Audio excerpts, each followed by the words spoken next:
ஆண்டு தொடக்கத்திலே முதல் போராட்டம். யாருக்கான போராட்டம்? கிறிஸ்தவ மக்களை பாதுகாப்பதற்கான போராட்டம் மட்டுமல்ல. இது புரட்சியாளர் அம்பேத்கர் யாத்து கொடுத்த அரசியலமைப்பு சட்டத்தை பாதுகாப்பதற்கான போராட்டம். இன்றைக்கு கிறிஸ்துமஸ் விழாவிலே 25ஆம் தேதி கிறிஸ்துமஸ் விழா நடக்கின்றது இந்தியா முழுக்க. ஆனால் 20, 21ஆம் தேதியிலிருந்து தாக்குதலை மத்திய பிரதேசம், சத்தீஸ்கர், இப்படி உத்தரப்பிரதேசம், வட மாநிலங்கள் அத்தனை இடங்களிலுமே இந்த தாக்குதலை சங் பரிவார கும்பல், RSS கிளை அமைப்புகளாக இருக்கக்கூடிய VHP என்று சொல்லக்கூடிய அமைப்பு, விஸ்வ இந்து பரிஷத், சர்வ இந்து சமாஜ், இப்படி பல அமைப்புகள் அந்த பகுதியை தாக்குதலை நடத்துகிறார்கள். தேவாலயங்கள் மீது தாக்குதலை நடத்துகிறார்கள். விவிலியங்களை, பைபிளை வைத்திருந்தவர்களை தாக்குதல் நடத்துகிறார்கள்.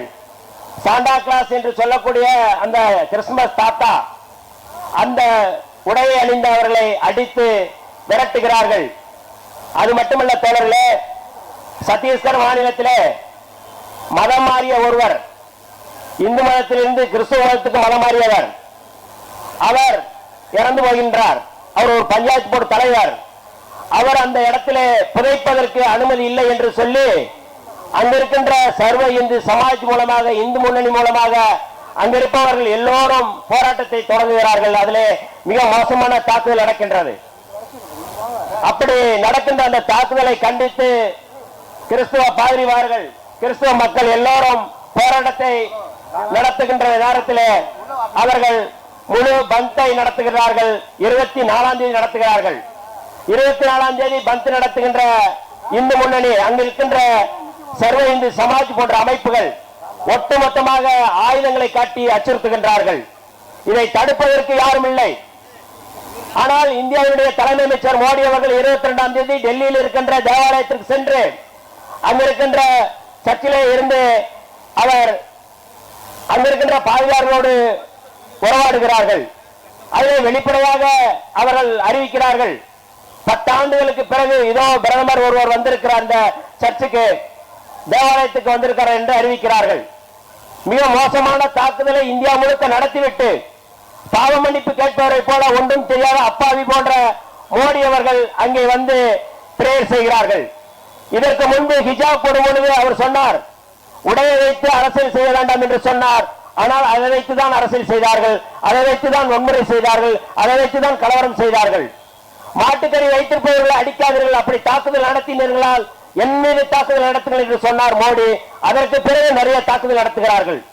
இதெல்லாம் ஒரு குறியீடாக, ஒரு வெளிப்படையாக இல்லாமல் வேறொரு வடிவத்தில் அவர்களுக்கு அடையாளம் காட்டுகிறார்கள். இந்த தாக்குதலை நடத்த வேண்டும் என்று இதுவரை யாருமே கைது செய்யவில்லை.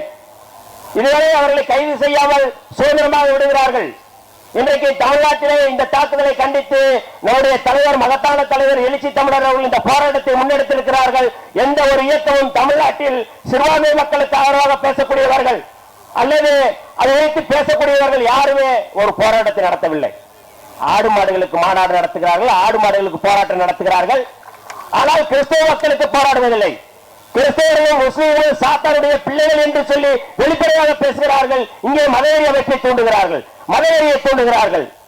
ஆனால் உண்மையாகவே எப்படி பைபிள் விவிலியத்திலே சொல்கின்றதோ, உங்களில் கிரேக்கனும் இல்லை, யூதனும் இல்லை, ஆண் என்றும் இல்லை, பெண் என்றும் இல்லை, அடிமை என்றும் இல்லை, சுயாதீனன் என்றும் இல்லை, கிறிஸ்துவுக்குள் எல்லோரும் ஒன்றாக இருக்கிறீர்கள் என்று பைபிள் சொல்கின்றதோ, அந்த பைபிள் படி நடப்பவர் இயேசுநாதர் என்ன சொல்கிறாரோ அந்த வார்த்தையை நடந்து இன்றைக்கு நம்மை நடைமுறைப்படுத்தி செயல்படுத்திக் கொண்டிருக்கின்ற, இன்றைக்கு இருக்கின்ற நம்முடைய ரட்சகராக இயேசு என்ன நினைக்கிறாரோ அதை செயல்படுத்திக் கொண்டிருக்கிற ரட்சகராக நம்முடைய எழுச்சி தமிழர் அவர்கள் நமக்கு கிடைத்திருக்கிறார்கள். இன்றைக்கு யாரும் பயப்படுகிறார்கள், அஞ்சுகிறார்கள். RSS சங்கரியார அமைப்புகளை கண்டித்து பேசுவதற்கு இங்கே எவனுக்கும் துணிச்சல் இல்லை, எழுச்சி தமிழரை தவிர, விடுதலை சிறுத்தைகளை தவிர. தோழர்களே, 2002ஆம் ஆண்டு தமிழ்நாட்டிலே கட்டாய மதமாற்ற தடை சட்டம் கொண்டு வரப்பட்டது.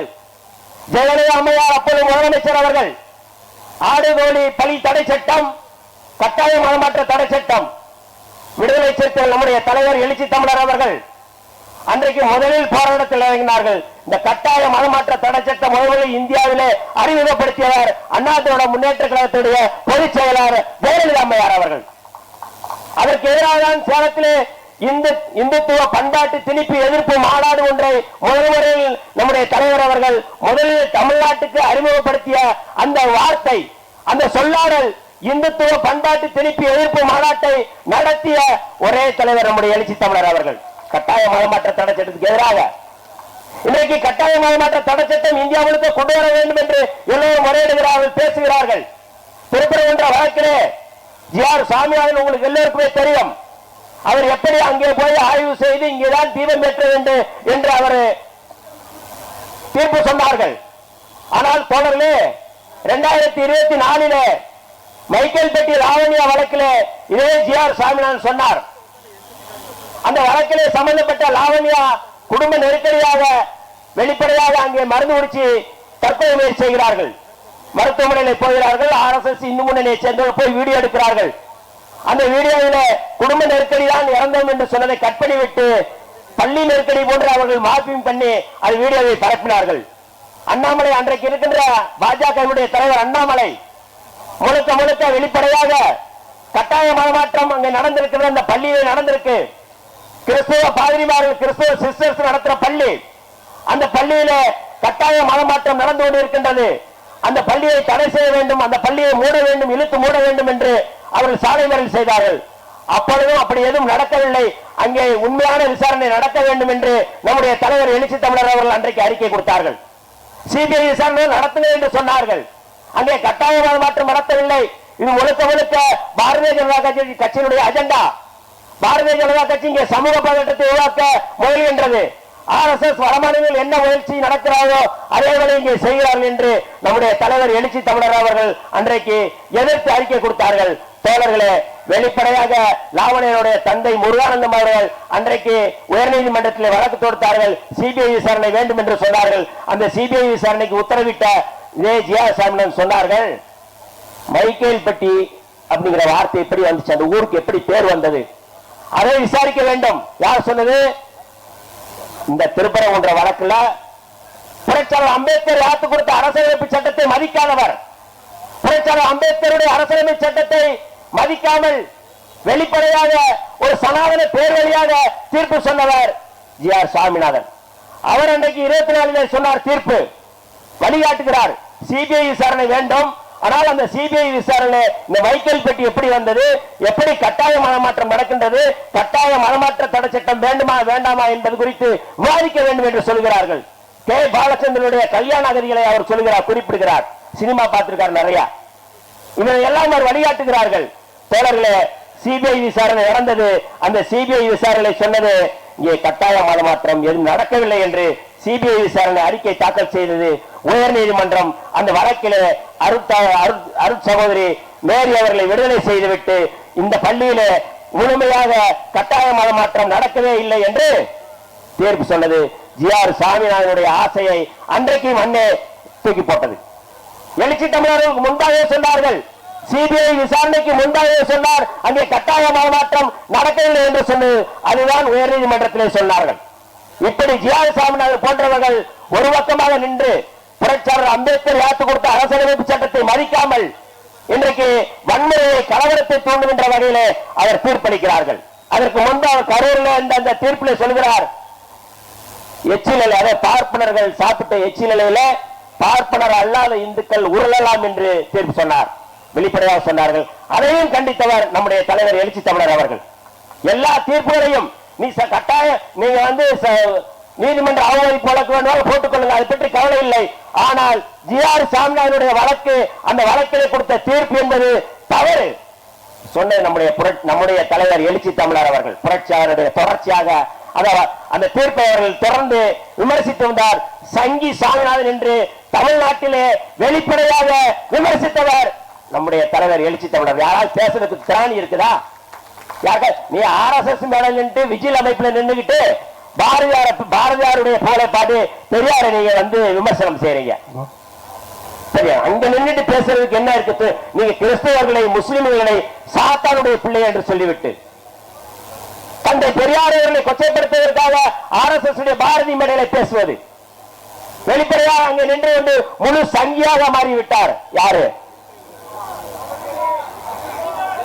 ஓம் தமிழர் சீமான்.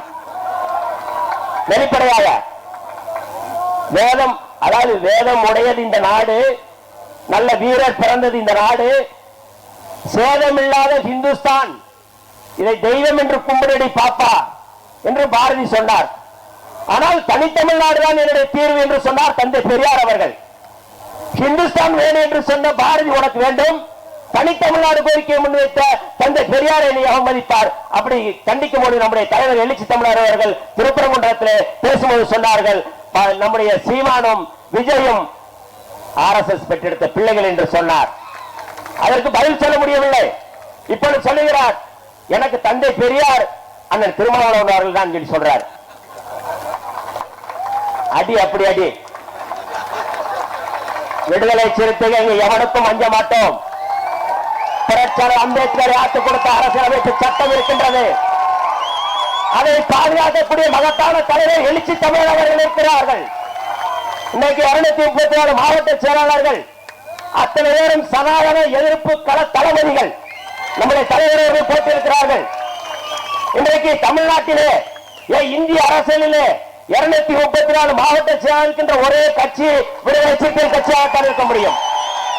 அத்தனையும் சனாதன எதிர்ப்பு களத்திலே, வர்ணாசிரம எதிர்ப்பு களத்திலே, சமூக நீதியை காக்கும் களத்திலே எழுச்சி தமிழர்களுடைய படையணியின் தளபதிகளாக இருக்கின்ற ஒரு மிக முக்கியமான தருணம் 2026. இதை விட நமக்கு வாய்ப்பு கிடைக்காது.